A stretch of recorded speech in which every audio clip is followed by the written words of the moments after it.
All right. Hello, friends, and welcome back to another exciting episode of The Divine Speaker. I have a question for you guys. Do you think that we're going to be able to actually go to Hone's Bakery this episode? Because last episode, I was so excited for it, and we never got there. And I know, technically speaking, we are literally just outside of Hone's Bakery right now. The text on screen literally says, "We entered." But I'm really questioning it. I don't know. Let's see. Let's see how this goes. It looks like a bakery. I see bread. Good signs. We were greeted with the smell of freshly baked bread, making our mouths water. The bakery was mostly empty, except for one customer who stood by the counter, waiting for his food to be bagged. He had a small frame and white hair with pink tips. Okay. His clothes were fancy, as to be expected, and had a beautiful flower pattern. Behind the counter, Hone finished with his customer's food, and he turned around to leave. His eyes met mine, but neither of us said a word. Big red eyes, wide and innocent, in contrast to the mask that took up most of his face, dark and imposing. I'm pretty sure I've seen this person's character sprite before, so I think they're a major character. The fact that they're not popping up on screen right now is a little confusing. But I'm pretty sure this is a major character, okay? Rain, and have we met? You're here earlier than I thought you would be. I'm sorry. I hope we're not causing too much trouble. And this is Leos, by the way. Not at all. Please, sit down. Did you find me easily? And Leos, it's good to meet you. We didn't have any trouble. We all sat down at one of the tables, Hone sitting across from the two of us. We exchanged pleasantries and chatted lightly for a moment before turning to the matter at hand. So, you really know Caspian? We're just getting right into it. Okay, damn. He nodded, a slight smile on his face. He's been a regular of mine for years. The tall one with the brown hair, right? I'm not surprised you're asking about him. Are you after some of his woodwork? Sure. He's a skilled carpenter, and he owns a small store not that far from here. Interesting. Okay, so we can just walk into his work and be like, "Hey, you know how long we've spent searching for you? The Prince of Aurelia Cavella, a simple carpenter? Is this really the right guy?" Are you serious? Fine, sure, we're in desperate need of a new table. Now can you point us in the right direction? I can, no problem. Oh, hello. Suddenly, the front door swung open and 3 people stepped in. 2 I knew well and one I'd never seen before, with long, pink hair. Varys, Ilron! It's great to see you guys again. And this is? They sat down around the table, and Hone quickly stood up and flipped the sign on the door to show that they were closed. Oh, gods, please give me the strength to get through this. I believe in you. Leos, did you miss me? No, not at all. Not even slightly. I can't even begin to explain how much I didn't miss you. I love them so much. Still playing hard to get, I see. Well, I missed you. Well, I think I'm needed in the kitchen for a moment. I'll fill you in with the details later, Rain. Damn, we scared him off. He waved to the unknown man, who simply nodded. They obviously already knew each other. Let me introduce you to a good friend of mine. I like to call him Zarin. And what does he like to be called? That's my name, you fool. Well, yeah, that's why I like to call you it.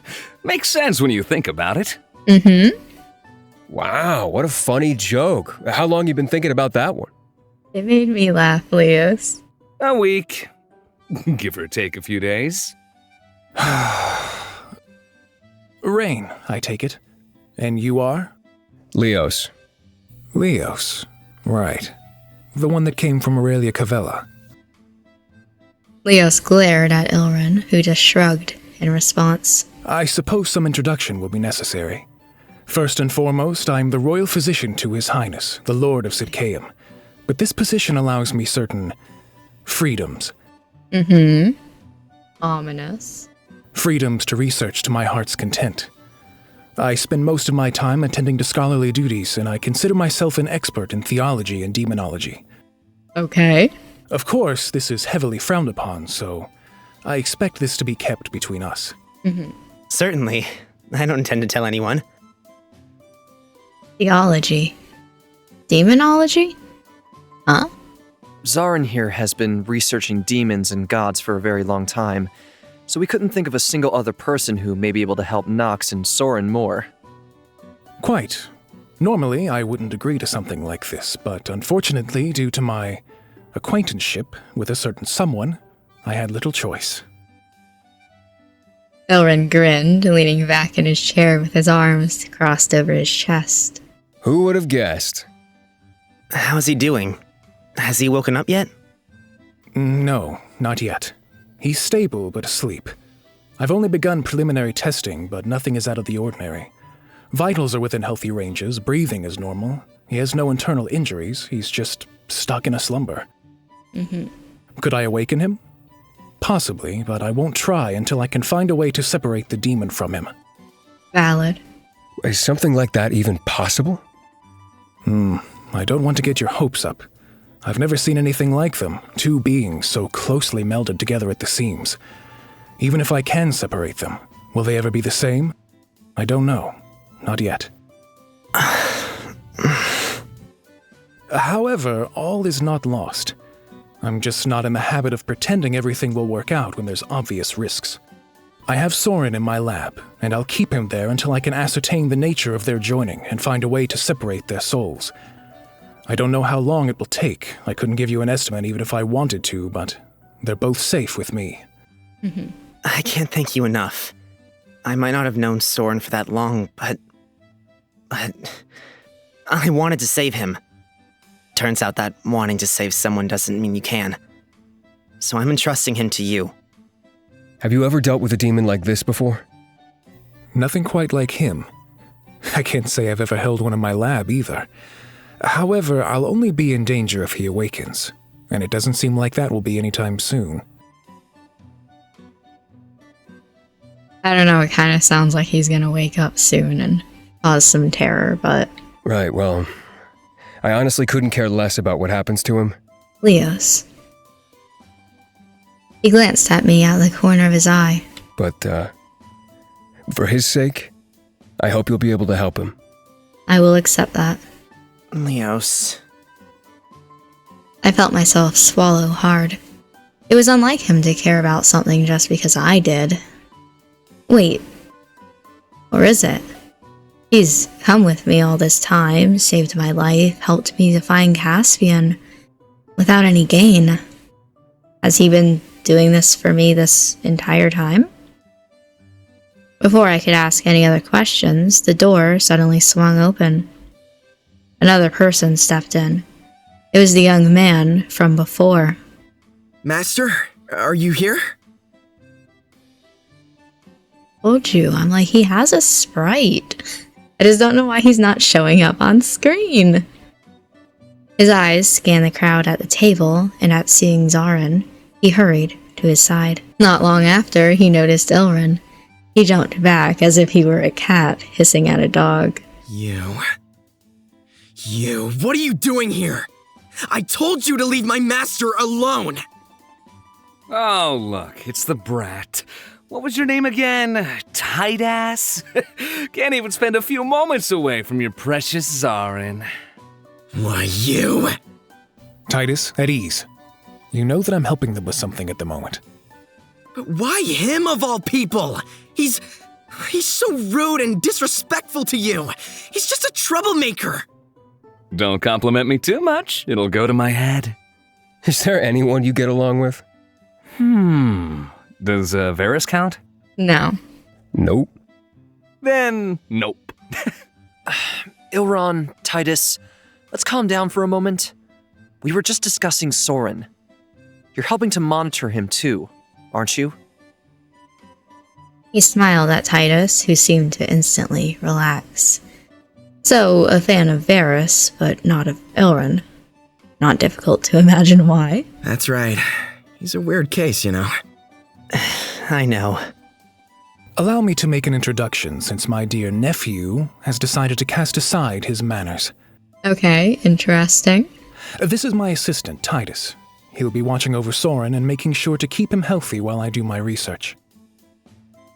He nodded his head, then looked towards Leos and I. You can call me Rain.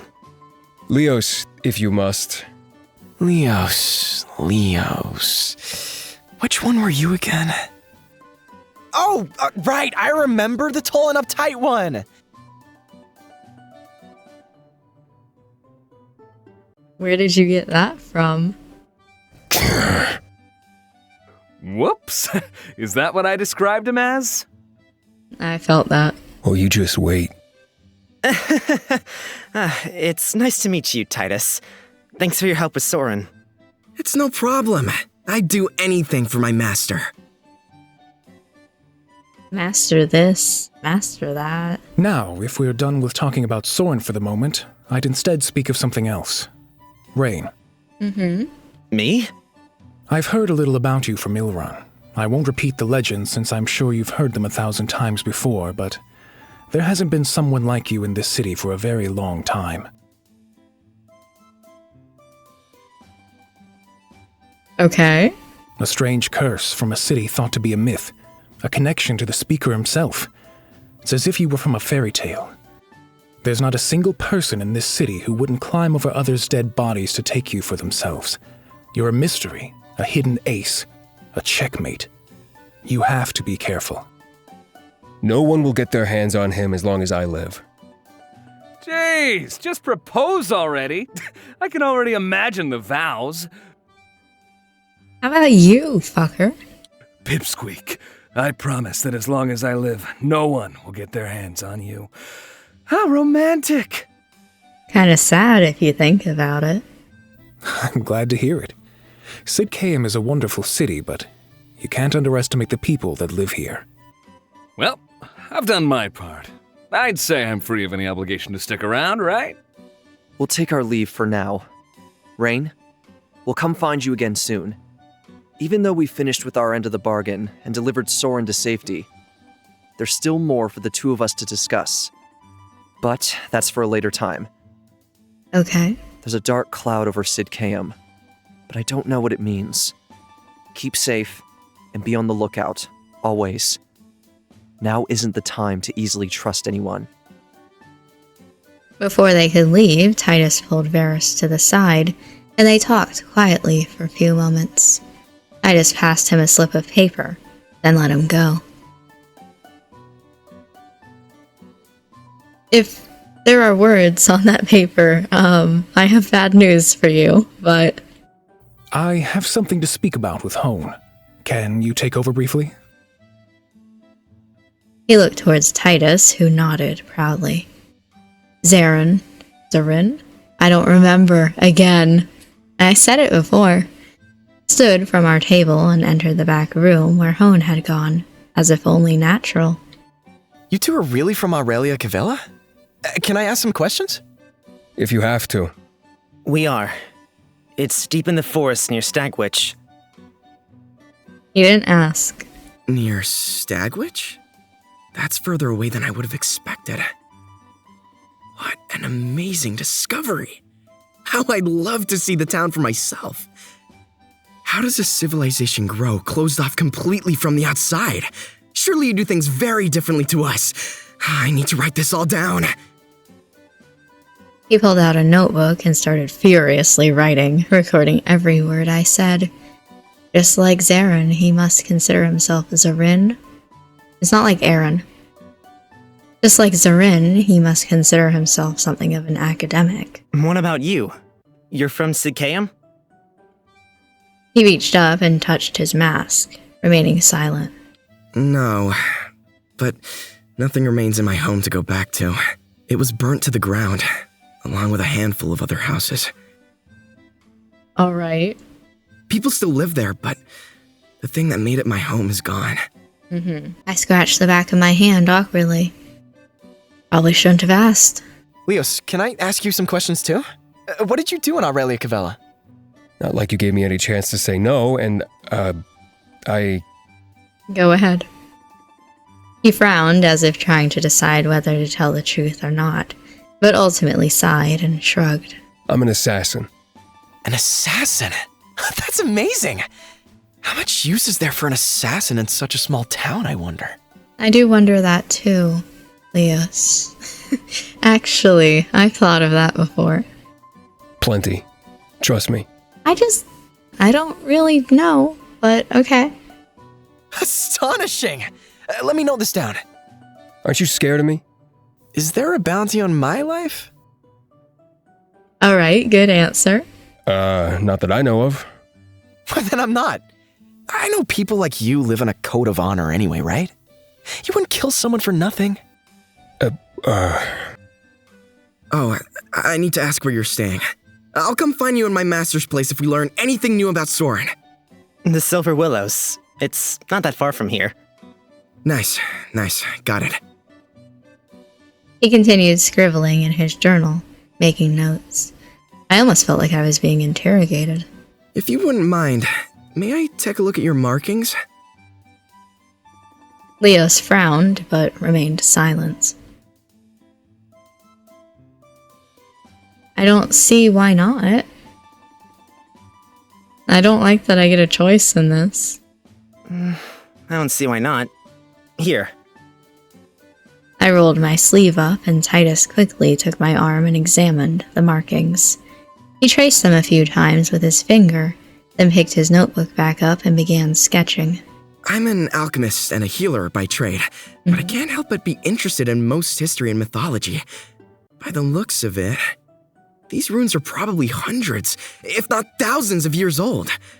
Both culturally and linguistically, this text is something significant. I've seen similar markings in tomes and scrolls, but never any translations. Perhaps... no, maybe not. Unless... He mumbled to himself, lost in his own thoughts. I don't think I'll get anything too useful out of him. You can take the rest from here, can't you? I have something to do. No, Wait! For... me, bitch. He's going to talk to Ilrin alone after all. No, it's fine. I'm so sad. Don't leave the bakery, okay? I don't like the idea of you wandering about by yourself if you know what is true. Okay. My dreams being followed. Okay. With no room for argument, he left the bakery behind, the bell chiming sadly as the door shut tight. So, if I heard correctly, you're not just here to deliver Soren, are you? I'm looking for someone very important to me. Someone that may hold answers to questions that I need to solve. I see. Yours is quite an epic tale, isn't it? Filled with excitement and despair, curses and demons, myth and legend. I'm excited to see how the story ends. In fact, I have an offer to make you. All right. Uh-oh. Just like my wonderful and perfect master, I've taken somewhat of an interest in history. You know, so much goes unrecorded and forgotten, and I'm going to do what I can to combat that. I suppose my interest more lies in the recording of present-day activities that will go down in history. What are you asking? Let me tell your story one day. My story? Of all the people that were in this room a moment ago, I think I'm probably the least interesting. Agree to disagree then. Think on it. What would Leos think? He's probably think it was stupid, right? I wouldn't mind that. Actually, I'll agree if I can ask you a few questions. Yeah, he probably thinks it's stupid, therefore you should say yes. Shoot, I'm an open book. Can I ask all of them? You know Ilran? So, you and Ilron. Even his name disgusts me. You don't really get along. Who could? He's lucky that Varys stays with him, honestly. I don't know how he does it. Did something happen between you two? Not to me, but to my master. You know why we're helping him and risking our lives in the first place beyond curiosity? It's pretty much blackmail. Blackmail? Sounds just like Ilron, yeah. Damn. I looked on in interest, and Titus continued with his story. That's what he does. Digs up information that should be left buried and uses it to his advantage. It happened a few years ago. He just turned up on our doorstep, pushed his way through the door, and made himself at home. I had a mind to call the guards and have him arrested, but Master wanted to hear what he had to say first. You should have seen his face. It went as white as a sheet, and I was ordered to leave the room. What did he say to him? I have no clue. No one will tell me. Interesting. But ever since then, he can just waltz in whenever he wants and demand anything. If it were up to me, I'd just chuck him out anyway. Who cares if a secret or two gets out? Yeah, that's definitely Ilran. Are you and Varys friends? I wonder, does he know Varys is a god? I guess I shouldn't mention it, just in case. Do you know much about Varys? You two seem to get along. At my question, he perked up a little. Varys is what I aspire to be. He's such a forward thinker, always on the foreground of the healing arts. He comes up with methods I would never even dream of. Okay. I sometimes wonder how he's accumulated so much knowledge. I'd have to live 10 of my lives just to know as much as he does. They don't know then. I'll keep quiet. Huh. I didn't realize he considered himself a healer. I was still young when we met, around 10 years ago. It was just after I moved to Sidcaeum and Master took me in. We only happened to bump into each other. Purely luck. I was feeling disillusioned, lost. I wondered if I'd ever be able to live up to my Master's expectations, become half the man he is. I could barely whip up a basic tonic or salve. I thought about running away and giving up. And that's when he found me, sitting alone in the streets. I feel like Varys finds a lot of people sitting alone in the street. When I told him, he pointed out what I was doing wrong. They were such obvious mistakes. It's embarrassing. But I'll never be able to thank him enough. I wouldn't be here now without his guidance. Was he much different then? Before... Yeah, I remember. He's always been friendly and kind. I'd even go as far as to call him selfless. But it was like he had these invisible walls all around him. Both to keep people out and to stop him from growing too attached to anyone. I thought back on the Varys I knew. Such a warm, comfortable person. His smile reaches his eyes now. As much as it pains me to say it, I think the change came from Ilron. Those two are inseparable. Won't that just make it hurt all the more when they're forced apart? Not if I have anything to do with it. Huh? Forget it. What's up with Zarin and Hone? Hone was quick to close the store when Zarin came in. Zarin. Does this happen often? I'll get it one of these days. Often might be a little too much, but every now and then. Despite their appearances, they've actually been friends for more years than I can count. Huh. That does seem to be an unlikely friendship. I keep telling him that his chances at making it anything other than a friendship are getting slimmer and slimmer. But he just waves me away. Easily embarrassed, you see. Well, unfortunately, there are only 2 side couples I can get together in this game, and they are not one of them. Oh. It's like that, is it? He says it's not, but I'm not blind. I guess, should I ask about your home? You mentioned your home, right? Where was that? It's a small town down south called Cliffspire. Oh. I haven't been back since the fire. But I've heard they rebuilt everything that was burnt down. Uh-huh. I know a few things about Cliffspire. I know a few spoilers. I don't think that we are going to learn of those particular spoilers in this route,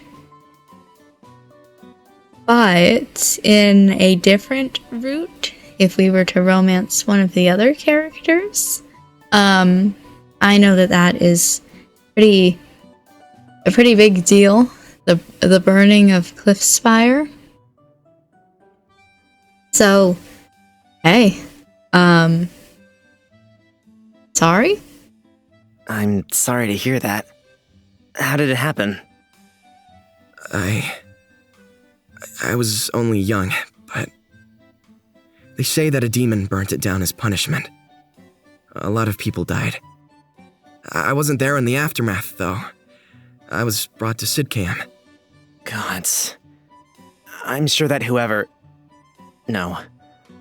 whatever lit the fire got what was coming to them.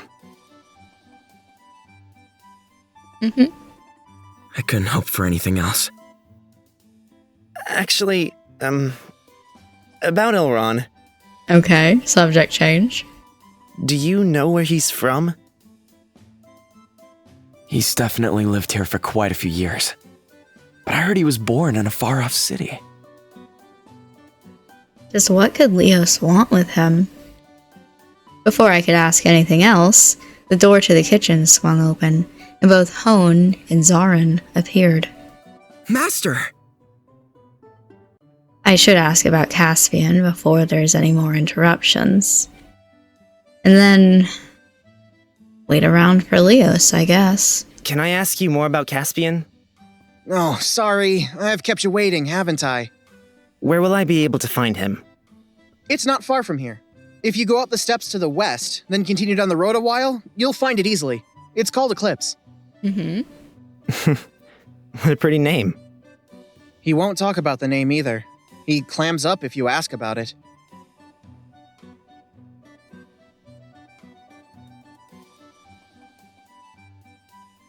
I don't know anything about that, but there is a prequel to this game that came out more recently than this game came out, I think within the past year. That is The Divine Speaker of the Sun and the Moon. And just that imagery there of, I know that the prequel is about Caspian. I don't know what that means, but just interesting. The sun and the moon and then eclipse. My guess is it's dedicated to a lost lover or something. Okay. I went over the directions in my head, making sure to dedicate them to memory. The steps to the west, then follow the road. He's finally so close. I can't believe it. I know you're after something more than his furniture-making skills. I hope he'll be able to tell you what you're looking for. No, I just really want a nice table. I think he'll be excited to meet you. Thank you. Huh? He flipped the sign over, and the store was once again open for business. Now that the annoying one is gone, would you two like to visit Soren? No. Leos told me to stay here, but it's not like I'll be alone, right? I'll be safe with Zarin and Titus. Is it really okay? I have no problem with it. I'd rather you be able to trust me with him completely. Titus, let's go. Bye, Hone. Thanks again for the bread earlier. Enjoy. Zarin, I put in a little extra for you too. Thank you. A simple nod later, and we were out the door. Oh boy. Oh no. This is a mistake. My eyes scanned the white street outside of Hone's bakery, but Leos and Elrin were nowhere in sight. Dejected, I sighed loudly enough to get Titus's attention. Relationship problems? Yeah. What? Or maybe not. I don't know, you two just seem to have a spark when you're together. Spark. Just, what is this ache in my chest when we're apart? The walk to Zarin's study was brisk and quiet, with only a few words passed between the three of us. It was only a short distance away. It blended in with the buildings around it, giving no hint at what it contained. No one would have been able to guess that it held a demon. Titus unlocked the door and held it open for us, and we were greeted with the sight of Zarin's research lab. Wow. Okay, library core. Come, make yourself at home whilst I light the fire. It's already lit, but Let me. Titus scrambled around, filling the empty fireplace with logs and quickly lighting them. The room filled with warmth and the smell of pine. Where's Soren? Just through that door. When you finish checking on him, come make yourself comfortable. I have a mind to chat for a bit. Okay. His chest rose and fell with every breath, as it should, as if he were simply sleeping. Oh, Soren's? I guess that's good. I thought we were talking about Zarin. He was just as we left him. I felt myself sigh with relief. Sure, the problem hasn't been solved yet, but he's okay. I can trust these two to take care of him. Don't you worry, Soren. I'll be waiting here for when you get back. He really does look safe. I found my way back to the sofa and warmed myself by the fireplace. Content with this, Zarin finally spoke again. Do you think the world abandoned by its gods? Okay, wow. Just go straight for it, huh? Do I think the world has been abandoned? I don't know what to believe in anymore. You can't blame them for being locked up in a place they can't leave. He smiled knowingly, as if a suspicion had been confirmed. I'm pretty sure not everybody knows that they're, trapped, but... You know more than you let on, it seems. Yes, you can't blame them. But what about the others? Continue? The others? Like Nox, ones that took mortal bodies. There are good apples and bad apples. Nox. Rather than him abandoning us, we betrayed him. It's hard to blame someone who went through such torture. And then we have Varus. He hasn't given up on us. I'm sure there are more like him, too. No, I don't believe they have. Even ones like Nox. He only ended up that way because of us. Interesting. Purely from a factual basis, I'd have to disagree with you, but I find myself compelled to believe you instead. Perhaps, somewhere out there, there's still someone looking out for us. Mm-hmm. This is only between us, but I've been led to believe that hidden in the mountains around Sidcaeum lies a village disconnected from humanity, where stray gods go to live out their existence, away from the quarrels of men. He stood from his chair and glided across the room, where a bookcase reached up to the ceiling. He pulled a book from the shelf and handed it to Titus, who stood faithfully by his side. I stumbled upon this notebook, an original account of the famed cartographer Sylvir. Mm-hmm. Sylvir?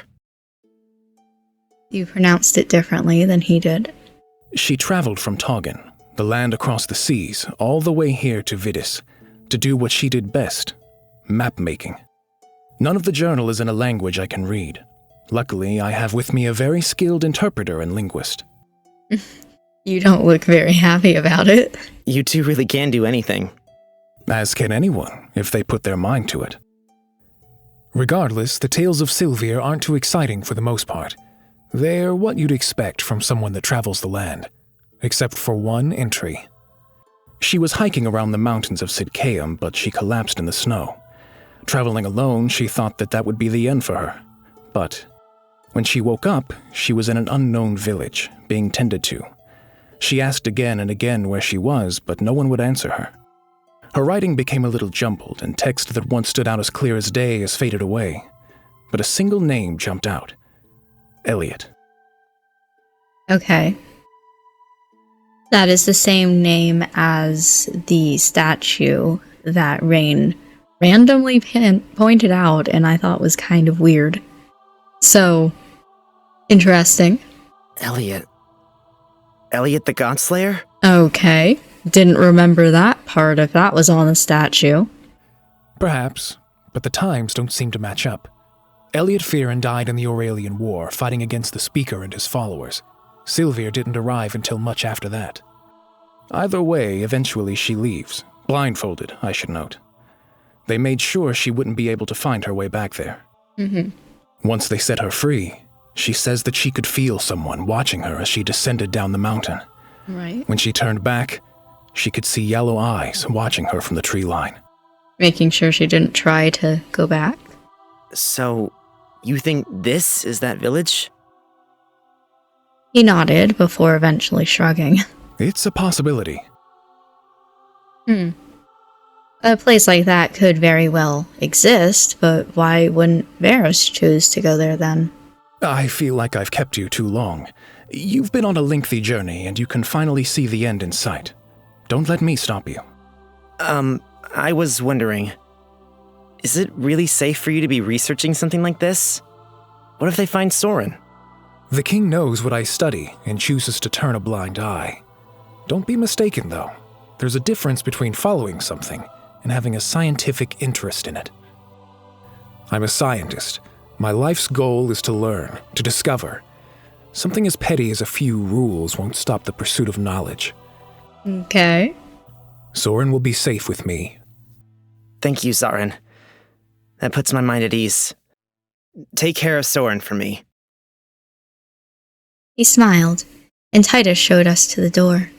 A goodbye later, and we were back. There's just Rain in the streets of Sidcaeum.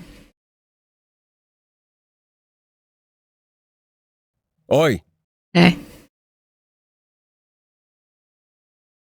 I have no excuses. The red-haired man grabbed hold of the other's wrist tight, pulling him. Oh, it's not me! Alright. We're in their point of view now. Whichever one you want to pick.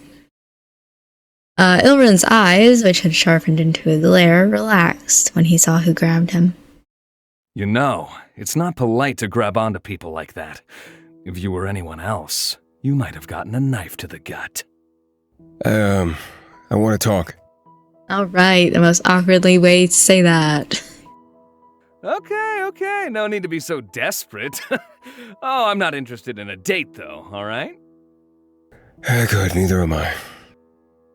I wanted a chance to speak alone with Rain. I should go back to find him. I'll see you soon, Ilron. Didn't even know Varus was here, too. Wait! Damn. You can't survive without him for 5 minutes? The irony of that coming from you hurts.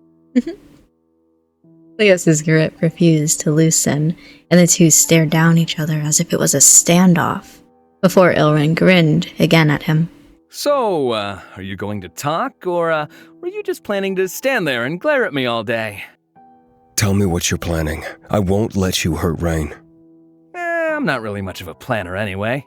I prefer to just take things as they come to me. Leos's frown deepened at his words, his mind clouded with too many thoughts. Why don't I trust you? Maybe you haven't realized, but I'm not the most trustworthy person around.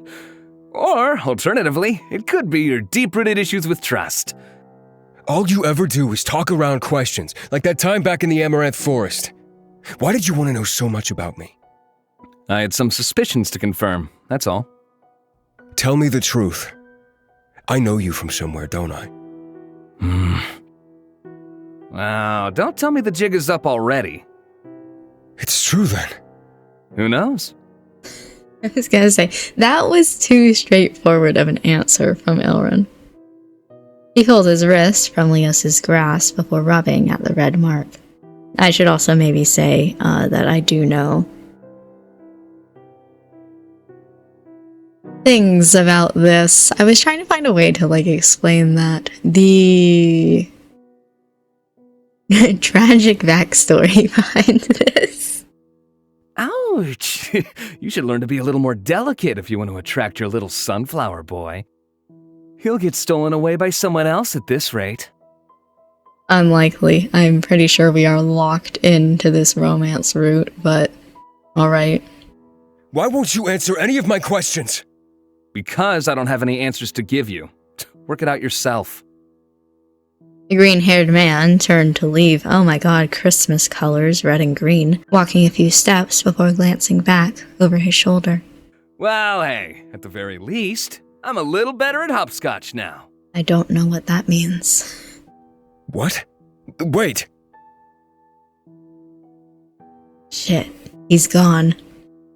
He couldn't be, right? He's dead. No, you were just talking to him. Pretty sure he's not, but okay. He died all those years ago, I'm sure of it. And yet, when I look at him, my mind wavers. Ilrin. Is it you? Yes, that is Ilrin. You're so right. Good job. So you think Varys is gonna find us first, or...? I kicked at the gray melted snow, bored out of my mind. Waiting for Leo sucks. Who knows how long he'll be.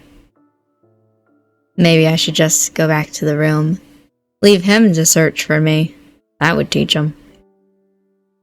Or maybe I should just go look for Caspian by myself, since everyone else is off by themselves.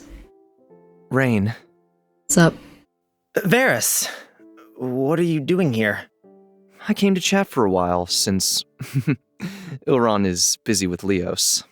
What was that giggle about? So you found him after all, huh? You sound down. Is something wrong? Well, no.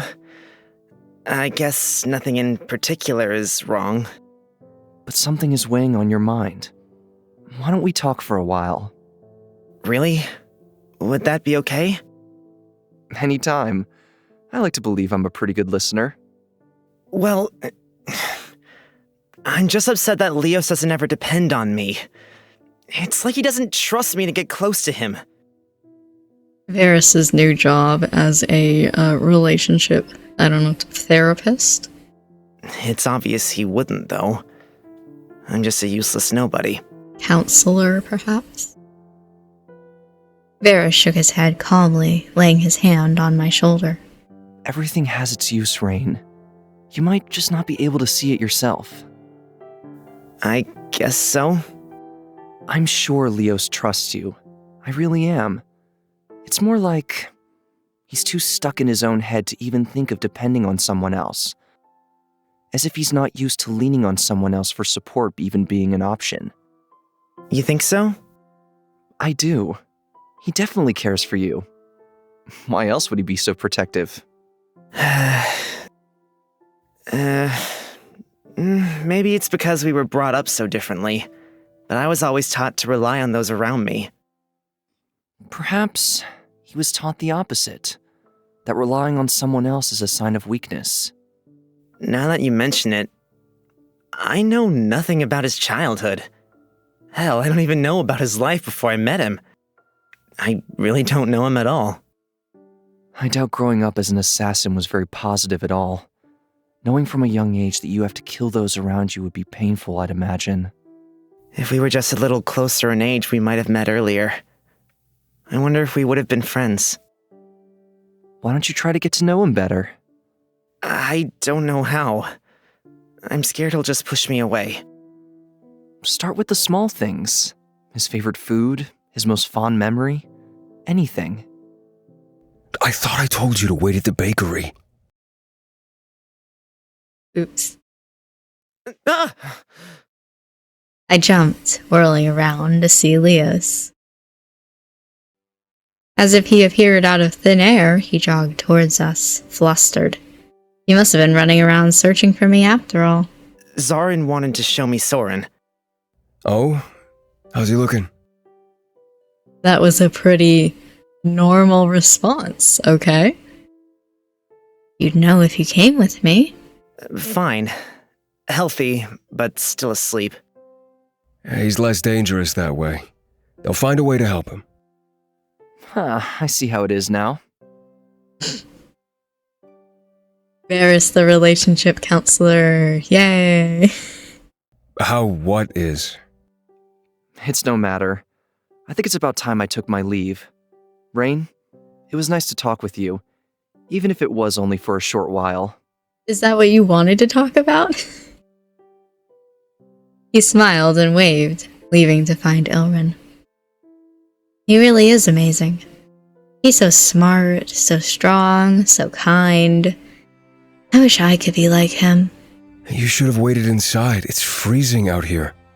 I'm plenty warm. So, what did you talk to Ilron about? Hopscotch. That was nothing. Don't worry about it. Seriously, I just wanted to ask him a question. It wasn't a big deal. Why don't we go and find the others and start looking for your lost prince? I should also say maybe too that the spoilers that I do know between Leos and Ilrin are very, very just like surface level. And not anything else. I don't know the details, so. I felt my face tense up at his words, and an inexplicable feeling pressed down on my chest. Heavy and unmoving. Why? Why don't I want to go find him when he's exactly why I'm here? Just, what are these feelings?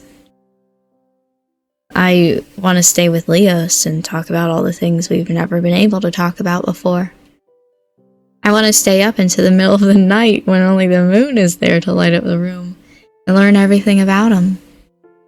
Everything he's too scared to talk about, and everything he wouldn't ever dare say to anyone else. What's wrong with me? Hello, Rain? Am I sick? Is that what this is? I don't feel particularly sick. Hello? Is anyone home? I jumped back from that voice. Leos leant forward and peered into my face with a confused expression before our eyes met. My face became heated and Leos's eyes went wide before he pulled away and rubbed at the back of his neck. Sorry. Actually, can we talk for a while? Talk? I nodded in response to his question, filled with self-doubt. He wouldn't want to talk to me, would he? We seriously don't have time to... There it is. He really doesn't want to talk to someone like me. Okay, alright, fine. We can talk, if it makes you happy. Can we go back to my room? Ooh, Rain. With a nod, he led me back through the street towards the Silver Willows. At times, he'd glance at me out of the corner of his eyes, but would quickly look away once I noticed. As we rounded the last corner, two familiar faces came into sight. Oh my god, Tweedledee and Tweedledum. Whoa, there they are. You're Tweedledum. Where have you guys been? Oh, you know, nowhere in particular. My good friend Fawn looked like he needed a pick-me-up, that's all. I am suspicious that you guys are getting into trouble, but that's okay, so long as you're enjoying yourselves. They won't tell me anything either. Suddenly, Leos grabbed onto my wrist, winding his long and slender fingers around me, before pulling me along behind him and away from the others. Whoa! What are you doing? You said you wanted to talk to me, not them. Okay. My, hasn't he become forward? Same. So sorry, Fawn. Leaving the others behind without a word, we entered the Silver Willows. We're never going to be able to talk to them. Won't they think that was rude? Ever again. The rest of this game is just going to be us, like, randomly seeing them and being like, okay, bye. So sad. If they hadn't realized I was rude until now, then that's their problem. The door closed behind us with a soft thud, and we were met with silence. Where do I even start? What did Varys say again? My boots clacked against the cool stone floor as I walked through the room and sat on the bed. My hands fell into my lap, unsure of what I should be saying. Outside, the sun had already set over Sidcaeum. I spent the whole day with everyone but the person I wanted to be with. But now's my chance. Who knows when I'll get another. Leos, what's your favorite food? Wait, what? God, I hope you're not serious. You didn't actually delay our search for a question like that, did you? Mm-hmm. You are serious? Great. I feel like I don't know anything about you at all. It makes me feel weird. Weird? I don't know. I don't understand either. It's better you don't know anything about me. When I'm gone, it'll be safer for you. No. When I'm gone, he says. I don't care what's safer for me. I just want to feel like I'm your equal. You know nearly everything about me, yet you still keep me at arm's length. Why can't I know things about you too? I'm not good at talking about myself. We'll get to learning. I'm patient. And a good listener, I promise. I like macarons.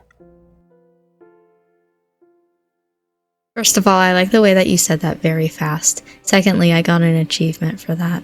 Say it again. I like macarons. I just wanted to hear it again. What? I think they're pretty okay, too. What part is confusing you? Something sweet. I'm surprised. Why? Am I not allowed to like sweet things? I just wasn't expecting it, that's all. I've never tried them. But I remember seeing them in the bakery windows at home. I only ever tried them once, as a child. Mm-hmm. What's stopping you from trying them again? I don't know. I guess I'm scared they won't live up to my memory. Valid. Maybe we could have them together one day.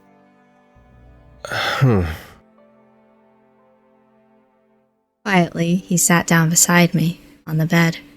Was that seriously all you wanted to know? You could have asked me that at any time. Oh, I'm sure. Am I allowed to ask more questions? You might as well. It's too late to do anything else today. Where did you get your scars? My scars? Well, I got this one in a knife fight. All right. He pointed to a white scar on his arm, smiling all the while. I won, of course, but it's not cool to go home without a battle scar, right? Mm-hmm. This one was only a scratch, really. And what about the ones on your back? Oh, those are from the whippings I got when I made mistakes. Mm-hmm. I feel like we really flip-flopped here and funny versus not funny. What? You got whipped for making a mistake? Really, I should be proud of how few there are. It's one way to make sure your kid gets good fast. I've never really paid attention. I know that I've seen them before, but I didn't, count. How many are there? How awful. It wasn't so bad. You learn to live with it. Well, I'm almost afraid to ask, but... What was your childhood like then? A lot of whippings, apparently. He stared at the ground as if he wanted to burn a hole in it. You don't have to talk about it if you really don't want to. No, it's fine. I was born to a family of assassins. That's rare, but we were all given similar judgments. Mm-hmm. Well, I suppose it's not so special when you find out that any children born in the family with different judgments were quickly thrown to the side. All right. How cruel. It's just life. Cruel to the end. So, my parents, my grandparents, all of my extended family, everyone I knew was the same. When you're surrounded with something like that, it's hard to imagine life any different. From the start, we've been so different. At the very least, did you have them to depend on? I doubt it. I was alone from the start. Always was. Thought I always would be. I spent most of my childhood locked in a single tiny room. I began to wonder if there really was anything beyond those four walls. Why would anyone do that to you? Well, there were a couple of reasons. Firstly, so I wouldn't become attached to anyone. Not even my parents. So that even if someone came to me with a contract to kill my own family, I would be able to do it with no remorse. I don't even know what to say. Oh, don't pity me. I wouldn't be nearly as skilled as I am now without that time to myself. It's not okay. I wish I could have done something to help you. Really, it wasn't so bad. Okay, you can stop making that face. Yeah, it was pretty bad. When I was finally let out, I was sent on my first job to take someone's life. The look on their face will haunt me forever. I can't even begin to relate with him. Do you regret it? I don't know. I was never given the option to regret. You have it now. You're not with your family anymore. You're with me in Sidkayam. Huh. His mouth formed a nearly perfect O before his facade cracked and he let out a hearty laugh. It's just like you to say. What? Is there a problem or something? No. You're right. He wiped at the tears forming in the corner of his eyes and laughed like I'd never heard him laugh before. It was full of heart and soul. I found myself feeling flustered and quickly looked away. Why does he make me feel like this? I hope you had someone. At least a friend. I did. Yeah, I did have a friend. What were they like? Well, Oh. Cool. Okay. Well, I think we might end this episode here. I don't know, such a weird place to end an episode, but we're at 58 minutes and I'm worried. Hold on, let me see how long this scene is. Maybe we can do it real fast. Yeah, it looks like this is going to be a little bit of a long-ish scene, or at the very least not something that we're just going to hop into and then immediately hop right back out of. So I think that I'm going to end this episode here. You know what? We're definitely getting some tragic backstories recently. We're learning about the characters, and while I am interested in seeing the details of this, and what exactly we are talking about with Leos's friend, childhood friend, maybe how they became friends, anything like that. It's like, okay, so we got the details of where Caspian is. We can go and see him, but instead we're going to ask Leos his favorite food. It's just kind of weirdly lengthening the story. Anyway, I have to end this episode, but I am excited to see the rest of this, and I hope that you are excited to see that as well. Thank you for watching this episode. I hope that you enjoyed it. If you want to see episodes early, you can join the channel membership and see episodes before public releases. Otherwise, I will see you in the next episode for some more of the Divine Speaker.